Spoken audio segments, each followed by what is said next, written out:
संगत जी, प्यार से कहना धन निरंकार जी। आज श्री गंगानगर के इस मैदान में जहां आप सब इतने उत्साह से आए हैं और उद्देश्य सिर्फ एक कि सत्संग में आएंगे, इस परमात्मा की महिमा गाएंगे। कैसे हर एक वक्ता, वो चाहे स्पीच रूप, चाहे गीत रूप, चाहे कविताओं के द्वारा यही संदेश दे रहे थे मानव को, परमात्मा इस निराकार को पाया जा सकता है और उसके बाद एक जीवन किस तरह भक्तिमयी करके जिया जा सकता है। कैसे हर कोई जो मानव है, अपने अंदर जो आत्मा होती है वो इस परमात्मा का अंश, और ये अपनी जानकारी जब हो जाती है तो वाकई ही फिर जीवन एक बहुत ही खुशबूदार रूप ले लेता है। हम फिर जीवन में किसी से भी संपर्क में आते हैं तो एक अच्छा प्रभाव जहां उन तक तो आता ही है, पर उससे पहले एक हम अपने स्वयं का सुधार कर लेते हैं। कैसे ये मानवीय गुण, चाहे प्यार की बात हो, करुणा की बात हो, दयालुता की बात हो, विशालता की बात हो, कोई भी मानवीय गुण अगर हम उठा लेते हैं तो देखते हैं कि हम जितना ज़्यादा अपने संतों की वाणी को श्रवण करते हैं, उतना ही वो एक हमारे अंदर की जो नेगेटिव बात है वो भी जहाँ सुधर जाती है, वहीं हमें भी बहुत अच्छा महसूस होता है। तभी युगों युगों से कहा गया है कि सत्संग की महिमा तो बहुत है। कैसे सत्संग में आकर जब भी हम कुछ चीज़ सिर्फ कानों तक ही नहीं सुनते, उसको मन में जगह देकर उस पे चलते भी हैं, तो कैसे ये जज्बा सत्संग के प्रति हर एक का जहाँ है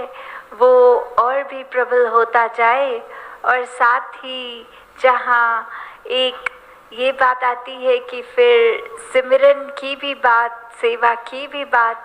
तो सिमरन हर पल किया जा सकता है, उसके लिए कोई अलग से समय निर्धारित नहीं करना पड़ता। और कैसे सेवा भी हर पल हो सकती है,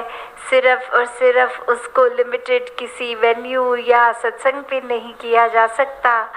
तो हम सब जहाँ हर पल मन से जब कुछ भी ये समाज के लिए, संसार के लिए कर रहे हैं, मन में सिर्फ एक सरेंडर भाव हो, ये अर्पित भाव हो, और किस तरह फिर एक अहंकार के बिना जब ये मन हो जाता है कि हम अगर कुछ सेवा कर भी रहे हैं तो भी वो एक हमारी काबिलियत नहीं है, पर ये परमात्मा ने जो काबिलियत बख्शी है तो उसी के वजह से हो पा रहा है। हमें जो मिला है हम संसार तक भी पहुंचा रहे हैं। चाहे ये मिशन का संदेश भी कि कैसे हम अपना मुख जुला ये ज्ञान द्वारा जब कर लेते हैं तो ये अंदर से ही इच्छा आती है कि ये सच्चाई जो हमें मिल गई ये हर एक इंसान को इस संसार के मिले। तो कैसे फिर एक ये अपना सबसे पहला कंडक्ट, ये अपना व्यवहार ही बन जाता है, जो एक किसी भी व्यक्ति को ये एक बात बोलने से नहीं, कर्मों द्वारा एक वो पोर्ट्रे हो जाता है, डिस्प्ले हो जाता है। तो जिस तरह हमने अपने मन में एक हमेशा अच्छाई रखनी है,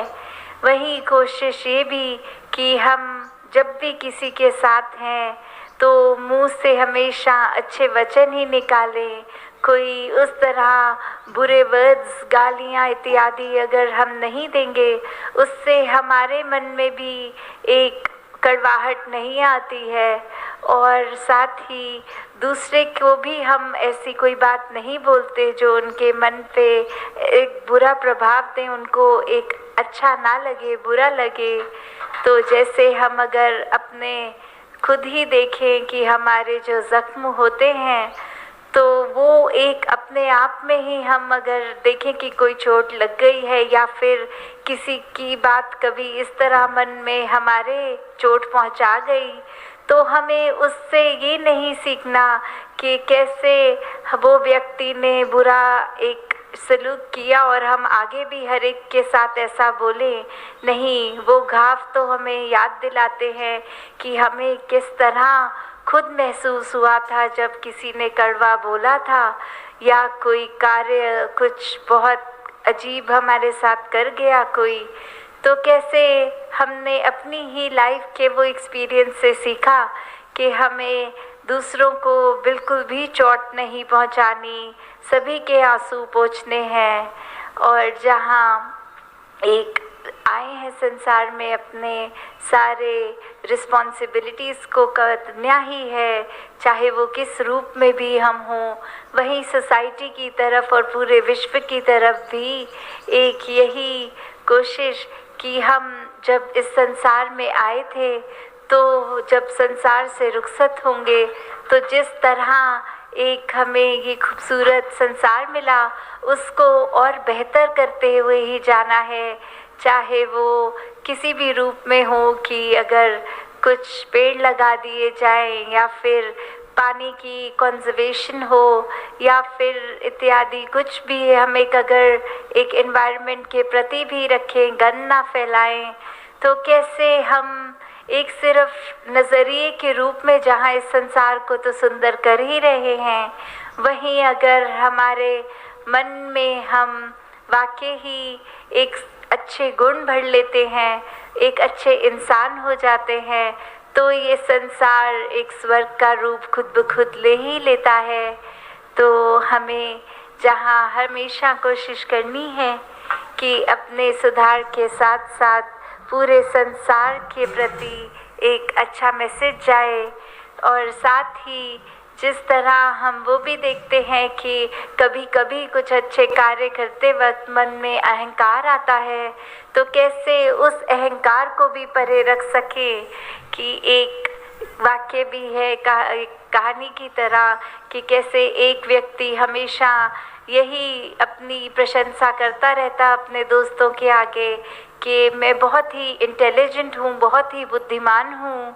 और दूसरी तरफ दूसरा उसका मित्र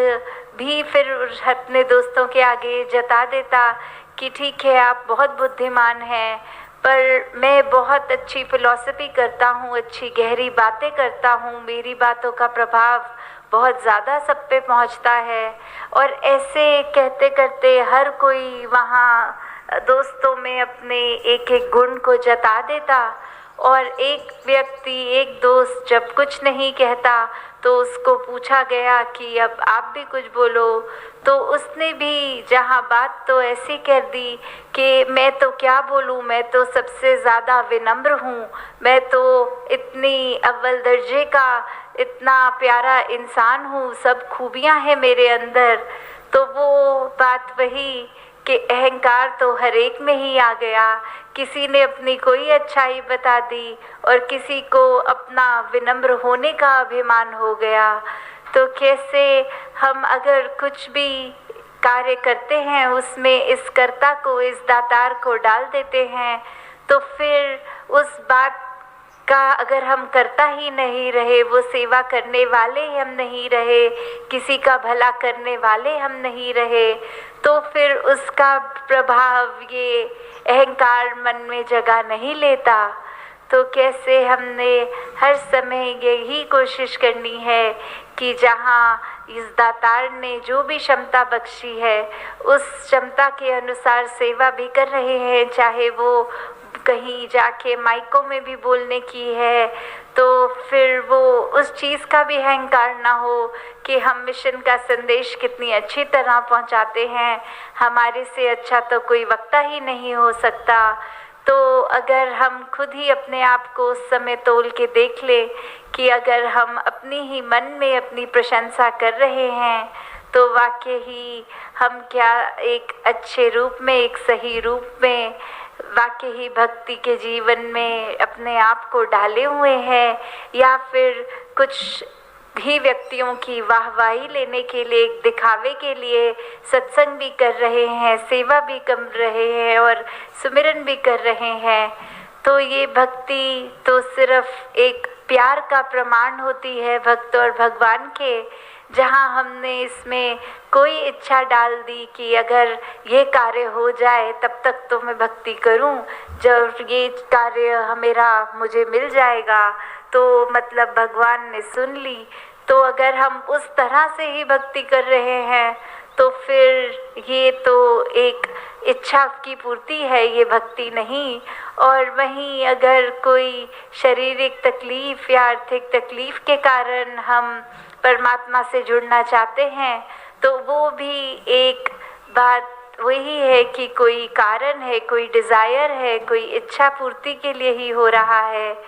तो जहाँ प्रेमा भक्ति की बात होती है वहाँ भक्त को भगवान से कुछ नहीं चाहिए होता, सिर्फ और सिर्फ भक्ति का फल और भक्ति मांगते हुए ही भक्त अपने जीवन को चलाते हैं और हर पल में ही ये बेगर्ज भक्ति मांगते चले जाते हैं। दातार कृपा करे हर कोई सेवा सिमरन सत्संग करते हुए अपने जीवन को आगे चलाते जाए। सत्संगत जी, धन्यवाद जी।